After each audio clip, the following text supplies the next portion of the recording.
Skeleton Boss. Epic battle with a giant three-headed skeleton. Adventure stories for kids. Written by Jeff Child. Narrated by John H. Feskins. Introduction. Carden and Narfer are friends. They are both adventurous and have a spectacular background as warriors for the Great White Castle. Normally, they like working together. One of them distracts the enemies they face, and the other goes for the kill. But this time, the king has granted a reward that seems worth having it all to themselves. They don't want to split it, and they end up competing against each other. The assignment includes trials and enemies, especially the giant skeleton everyone is afraid of. Will Carden win, or will Narfer win? Or will they both lose their lives or the reward? Start listening and find out.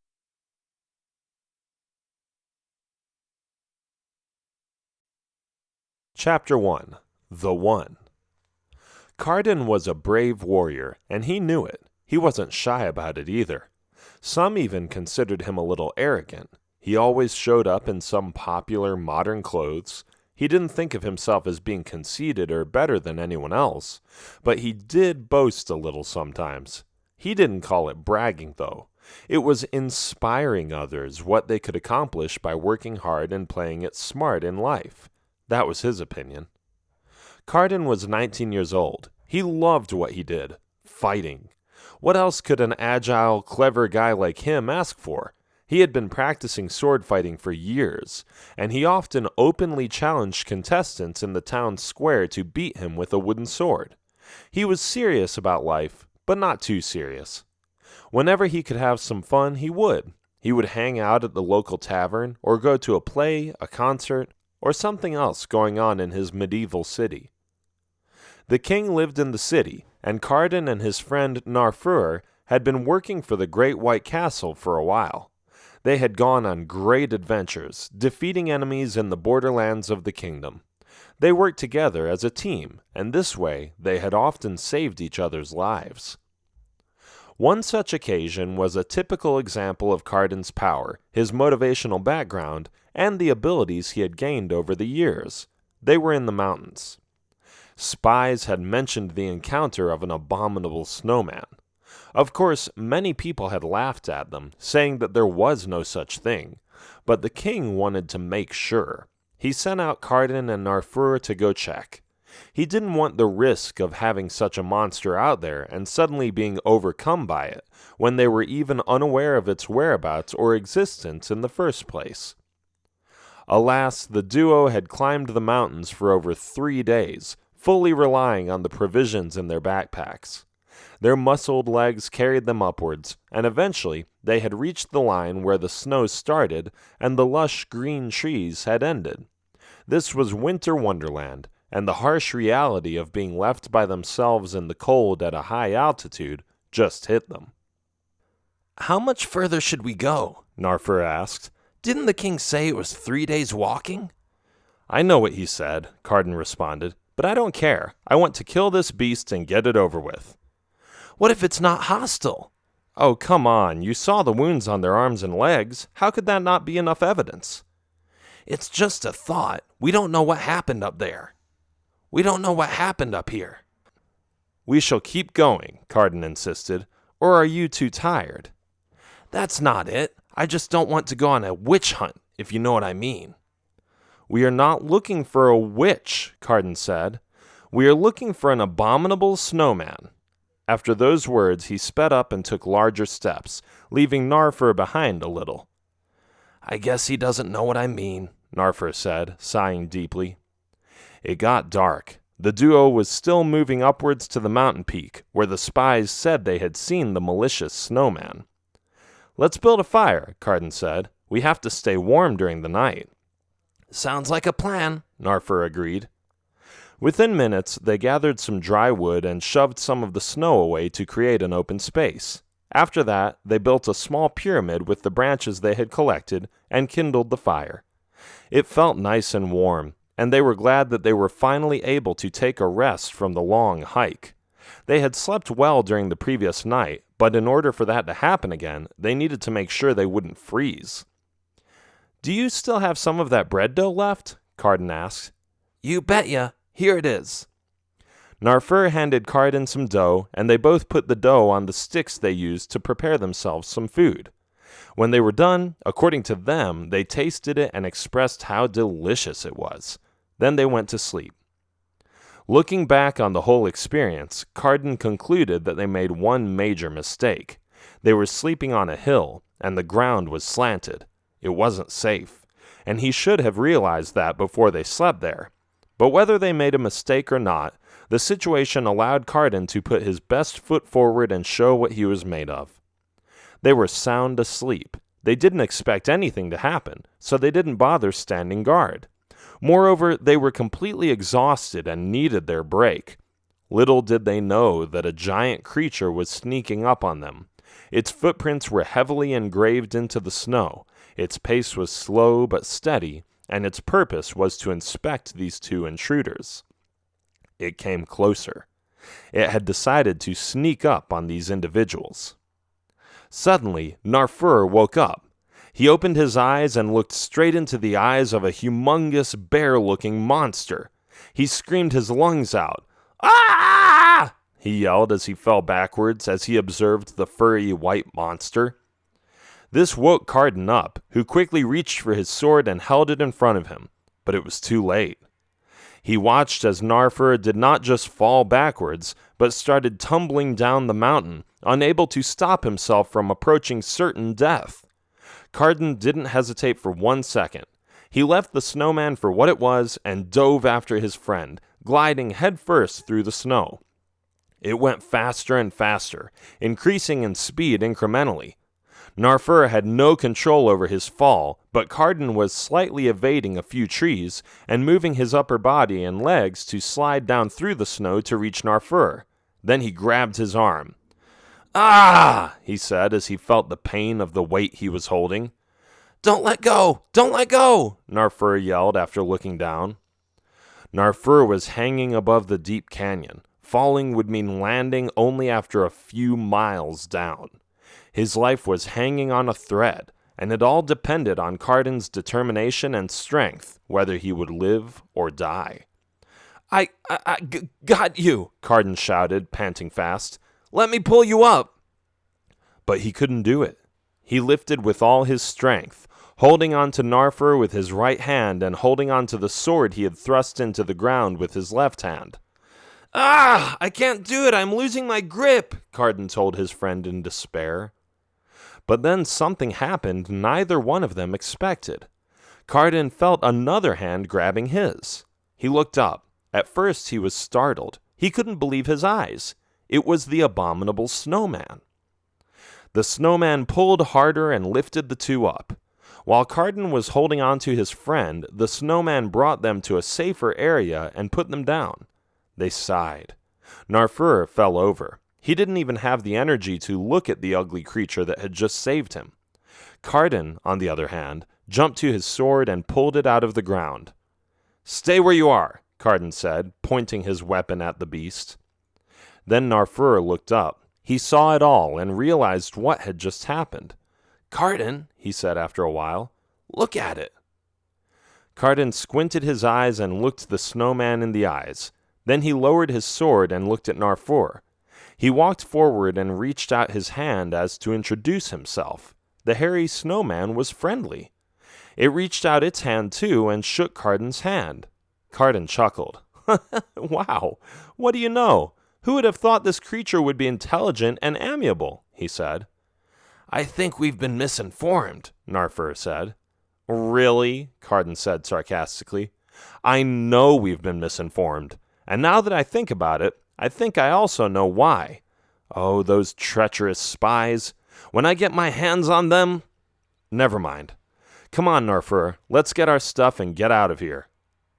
They nodded to the abominable snowman and smiled. It had saved their lives. And although they were both amazed and a little traumatized, they walked up the hill and gathered all their belongings quickly. When they looked back one final time, the abominable snowman was waving at them.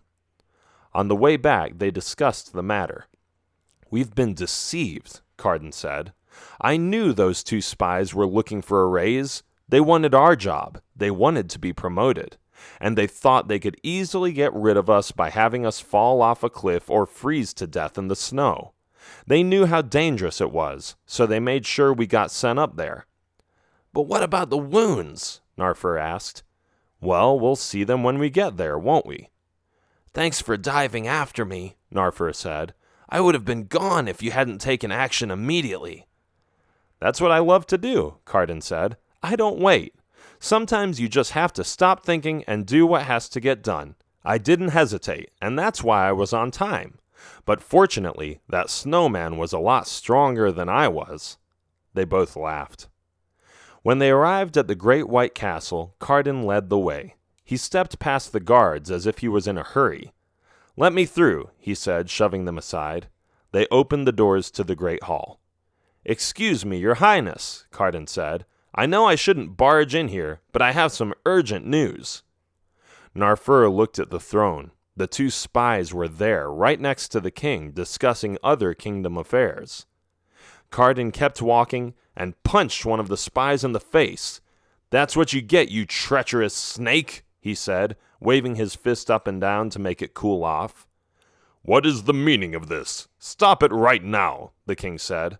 "Carden, you are out of line. Tell me what is going on, or I will have you arrested."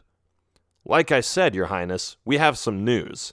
The abominable snowman is real, but it isn't hostile, like your stupid spies here told you. It will never harm anyone, and it saved both of our lives when we slid down and almost fell into a canyon." The king looked at the spies. "What are you trying to do?" he asked. Carden moved forward before the spies could speak up. "I'll tell you what they tried to do. They tried to have us killed so that they could take our positions." He made one of the spies' arms bare and looked at the smooth skin.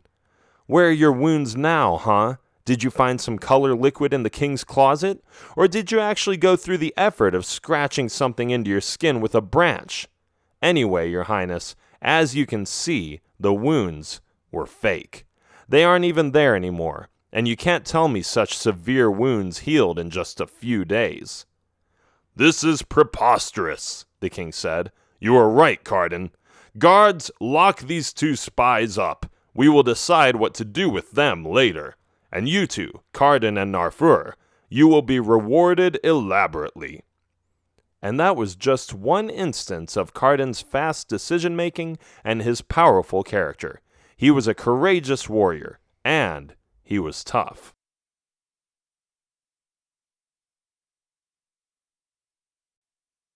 Chapter 2. The Other. Narfur also knew that he was a brave warrior himself. That's why the king hired him in the first place. But unlike Carden, he was more of an introvert, always stating things as they were and not exaggerating his stories.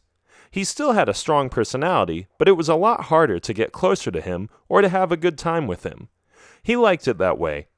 He didn't have a need for socializing or the praise from others. And even if he wanted to be a bit more charismatic, he didn't think he could be that way anyway. He dressed awkwardly, not matching his clothes with his hair and his eyes very well.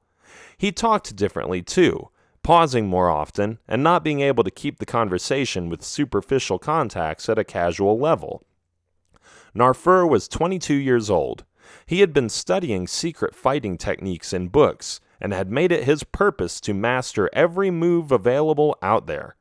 He had practiced by himself for hours and hours, often after meditating and pondering the goal of his existence and the universe around him. This quality made him skillful in ways that Carden couldn't always understand. Narfur's power wasn't comparable to Carden's, who would often act fast, use his strength, and forget to analyze the situation. But Narfur's strength lay in his sharp precision and the basics he used when he was engaged in combat. Sometimes it amazed Carden which insights Narfur brought up when they were in the middle of a battle. He would be silent for so long, and then suddenly come up with an idea that would provide them a huge, necessary advantage over their enemies. One time, Narfur showed his important contribution when they were in the Glades Forest. It was a swampy area, and the king had just asked them to patrol the vicinity. "Enemies are lurking everywhere," the king had said. And so the two ended up spending a few days moving from the one corner of the kingdom borders to another. "This is great," Carden said sarcastically. "I am just loving all these yucky, stinking swamp grounds." "I agree that it's not the best, but we'll get paid when we get back. And we just need to make sure it's safe around here." "Who would want to come here anyway?" Carden asked. "I wouldn't want to live here." He complained a lot more for the next few hours, and Narfur didn't blame him since they had been wandering around the borders near the river for 2 days. Narfur was sick of it too, but he chose to be quiet since whining about it wouldn't help them anyway. After some more walking, Narfur suddenly stopped. "Watch out," he said. "Don't go over there." "What's over there?" Carden asked. "It looks the same to me." "Not so," Narfur answered. "See those plants over there?" "Yes, what about them?" "Well, compare them to the plants on this side," Narfur said. "I don't see the difference. Who cares what the plants look like?" Narfur bent over and squatted. "The leaves on these plants are different. They survive in a different soil. Some of them have pointier leaves, and the ones over there are round. Moreover, these are browner." "So what's your point? I am tired of this nonsense," Carden said. Steadily and determined, he walked forward. "No, don't move," Narfur said. But it had already happened. Carden got stuck. "What is this stuff?" he asked. "That's what I was trying to tell you. The swamp over there is like quicksand. The more you move, the more you get stuck." "Well, then why didn't you just say so?" Carden asked. "I tried, but you got impatient. I just wasn't sure yet. The plants that grow in certain areas in the swamp are related to the kind of soil they're in. If you would have just waited for a few seconds, I could have come to the right conclusion." Okay, spare me the lecture. Just get me out already." Narfur went to look for a big branch. After a few minutes, he came back with a thick branch that he held in front of him, standing on the edge of the quicksand. "Grab hold," he said. Carden grabbed the stick with both hands, and Narfur pulled with all his might. "Ah, you're heavy," he said, but eventually he managed to pull his friend out. "Thanks," Carden said. "I am completely filthy. At home I will be taking a long bath. How did you know all that stuff about the plants anyway? Have you been to swamps before?" "I read about it in a book," Narfur said. "It was very interesting learning about the different plants and trees in different climates." "Whatever. I don't know how you keep all that knowledge in your brains, but I would have forgotten about it a long time ago, even if I had read the book. Oh well, I owe you my life. Thanks, buddy." "You're welcome." Narfur's knowledge came in handy on many other occasions, but this was one of the ones he remembered. It was one of those moments that Carden couldn't have done it without him. His eagerness to learn and study had been beneficial in lots of situations.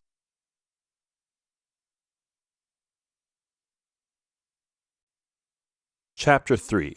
Competing. The great white castle stood as a majestic beacon on the ground, towering over the city.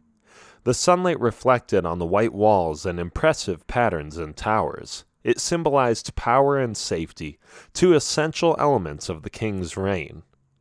But the king knew of the impending doom. Something was approaching his country. He had to do something. So he called his two best warriors to the great hall. Carden and Narfur arrived quickly. "What is it that you would have us do, your highness?" Carden asked. "There has been a report, by reliable spies this time, that there is a skeleton in the underworld that could be a threat." "Your highness," Carden began, "the underworld? That place is awful. How did the spies get there in the first place?" "They didn't. They watched the monster come out of the underworld and beat down structures and trees. They fear the worst." "The underworld," Narfur mumbled. The king stood up. He walked around the two warriors and rubbed his chin. "Of course, there is a great reward for whoever is willing to go there," he said. "I am willing to pay 1,000 pieces of gold for the one who brings me its head. I know it has 3 heads, but one will be proof enough. I must know that it's dead. Additionally, one of the spies mentioned a diamond sword, the most powerful weapon ever heard of. If the skeleton is guarding the sword, the hero can take it home, of course." That's when they got greedy. Both Carden and Narfur looked at each other with squinted eyes. One of them shook his head as to say, "Don't try to take this away from me." "Any other instructions, Your Highness?" Carden asked. "No, actually. You just have to kill the skeleton, return with one of its heads, and hopefully with a diamond sword you can keep." "So that's it then?" Narfur asked. "Yes, off you go." The king waved his hands to indicate that they should leave. When the warriors left the great hall, Carden said, "You might as well stay home, Narfur. I am going to claim this reward.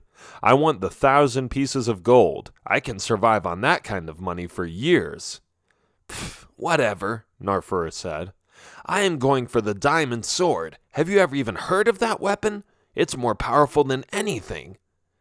"Well, maybe I'll see you there, but I am taking the shortest route." "We'll see about that," Narfur said. And they split up, the one going right and the other left.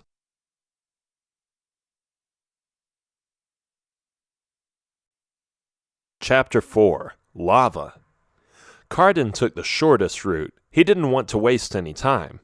He cut through the forest and ended up on the west entrance of the passage to the underworld. When he arrived, he walked faster and then stopped. "Whoops," he said as he almost walked into a big lava pool. "This is insane. What a messed up place," Carden commented, even though there was no one around to hear him. He looked at the tremendous amounts of lava that were flowing through the caves of the underworld. He looked up. The ceiling was at least a few 100 feet high. The place reeked, and he didn't feel quite at home. "Time to press forward," he told himself, taking courage. He hopped onto a block that was drifting in the lava, then to another and another. Making his way through the fiery river, he maintained his balance and felt successful after reaching another shore of rocks and sulfur stone. But then something cracked. He looked up. A humongous boulder came down. It had broken off from the ceiling and was about to crush the young hero.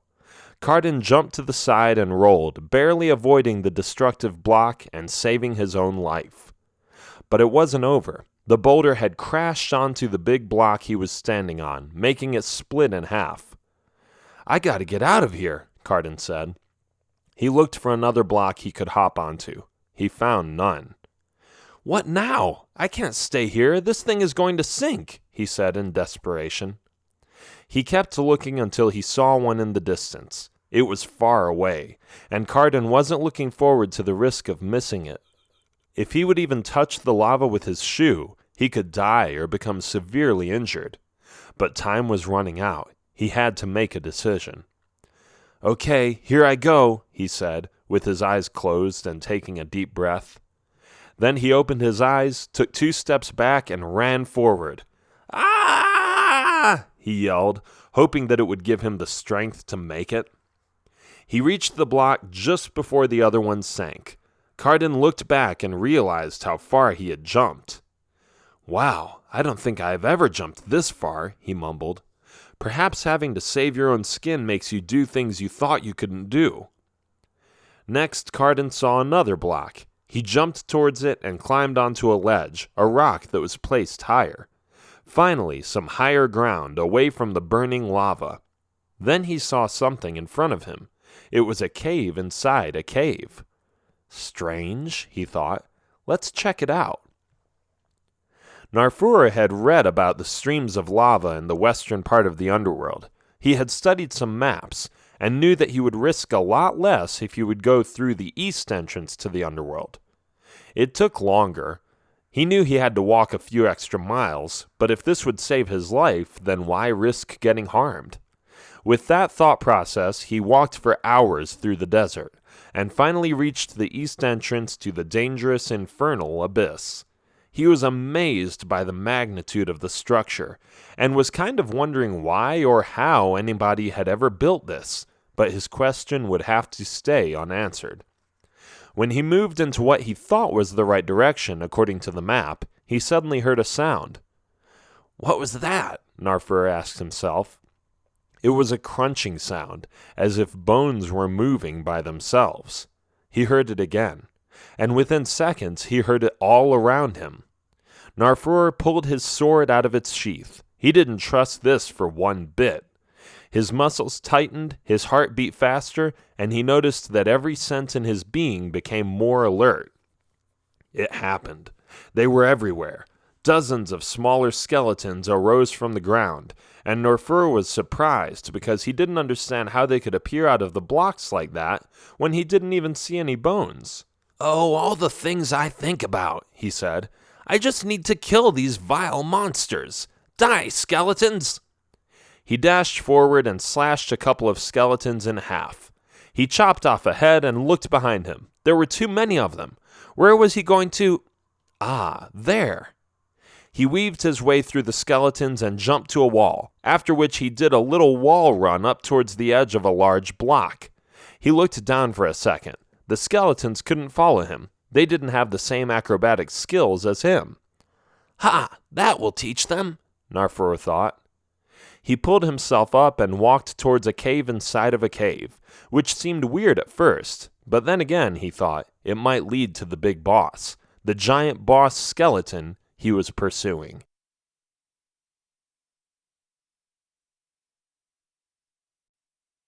Chapter 5. The Arch Enemy. Carden entered the cave. What he saw there completely amazed him. "It's the diamond sword!" he exclaimed. "Awesome!" But when he walked towards it and was about to pick it up, he heard a voice. "What are you doing here?" the voice said. Carden turned around. It was Narfur. "I guess we arrived at the same time," Carden answered.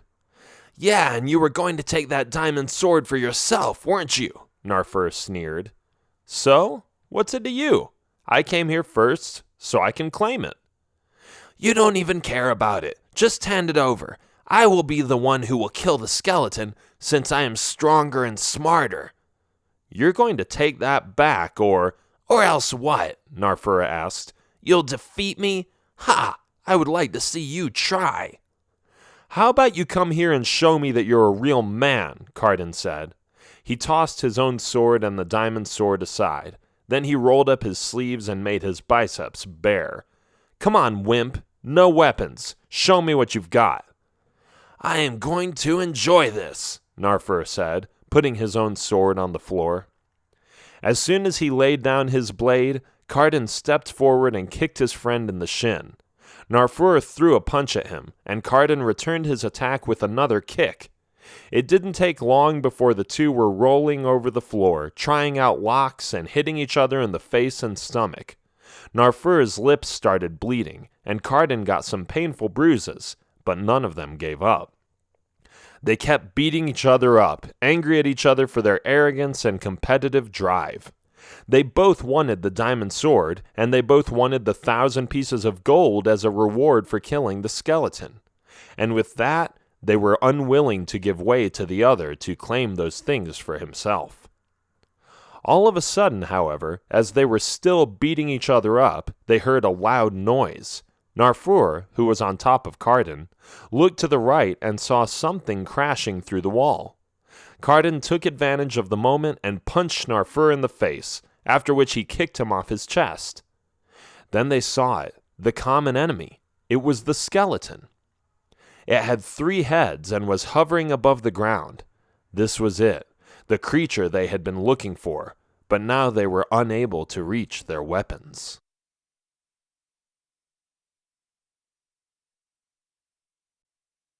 Chapter 6. Combining Efforts. They had been so busy fighting each other that they had totally forgotten about the one reason they were there, to kill the skeleton, the threatening enemy that the king wanted destroyed. But it was too late. The skeleton had come through the wall and was standing exactly in between the 2 warriors and their swords. "The swords!" Narfur said. "Oops," Carden responded. "We have to get them back." "We'll settle this later," Narfur said. "We have to work together now, because if we don't, then we'll both die." I was thinking the same thing. How about I run to the side and distract it? Then you can go behind its back and retrieve the swords." "Sounds like a plan," Narfur agreed. But before they could do anything, one of the three skeleton heads fired a skull at them. "Whoa, what was that?" Carden said as he dodged the skull. "I read about those," Narfur said. "Each head can shoot skeleton skulls at us. They're small and separate, and it's almost like a fireball or something." "It was a rhetorical question, doofus. I don't really need to know what it is. I just want to make sure it doesn't hit me." Narfur kept silent. He didn't catch on to what Carden meant, but it wasn't important. Right now, they had to find the best way to defeat the skeleton. Carden ran towards the corner of the small cave, but it didn't work. So Narfur thought of another idea. The hole in the wall behind the skeleton was still there. If he could make it fall back, it would burn completely, or so he figured. "Hey, ugly monster," Carden said, taunting the skeleton. The skeleton turned its head, and at that moment Narfur ran towards it and jumped, ninja kicking the creature back and causing it to fall into the lava. "Nice," Carden said. "We got rid of it. Now let's go home." But they were wrong.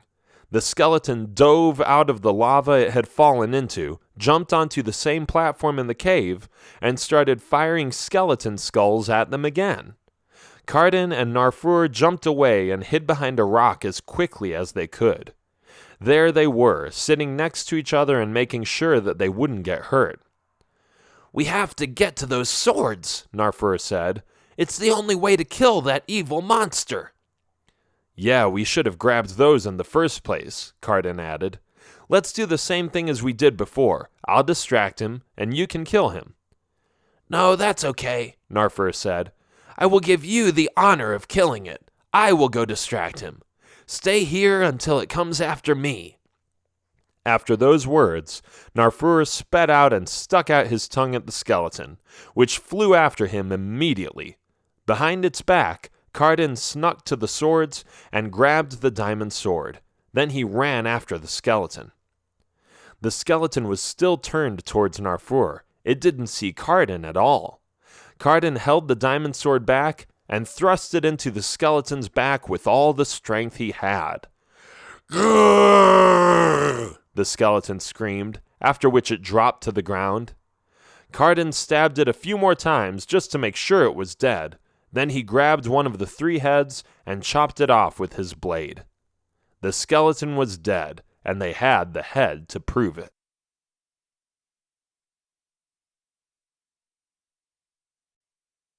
Chapter 7. Agreements. Carden held up the head and looked at Narfur. "I'm sorry," he said. "I was too selfish. I wanted all that money for myself, but you have saved my life so many times in the past. We were always there for each other. Could you please forgive me?" "Forgive you?" Narfur asked. "I was the one who was being unreasonable. I am sorry too, Carden. And that money is totally yours. You killed the skeleton, so take it." "Oh, but we can split it," Carden said. "We'll just take 500 pieces of gold each." Narfur thought for a minute. Then he said, "You know, I was never really interested in the gold anyway. I just wanted the diamond sword. It's the most powerful weapon I have ever read about, and I am dying to find out what I can do with it." "Keep it," Carden said as he tossed the weapon to his best friend. "I don't care. I have my own sword." "Thanks," Narfur said. "I appreciate it. By the way, do you think the king really wants to see that ugly head?" They both start walking out of the cave. "Oh, the skeleton's head? I don't know. Let's hope he doesn't get a heart attack." "Ha ha! That old king of ours." "It really is ugly. The skeleton's head, I mean, not the king." Ha ha ha ha ha! The end.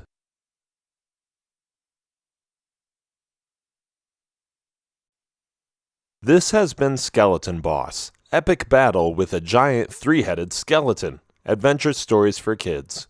Written by Jeff Child. Narrated by John H. Feskins. Copyright 2017 by Jeff Child. Production copyright 2017 by Jeff Child.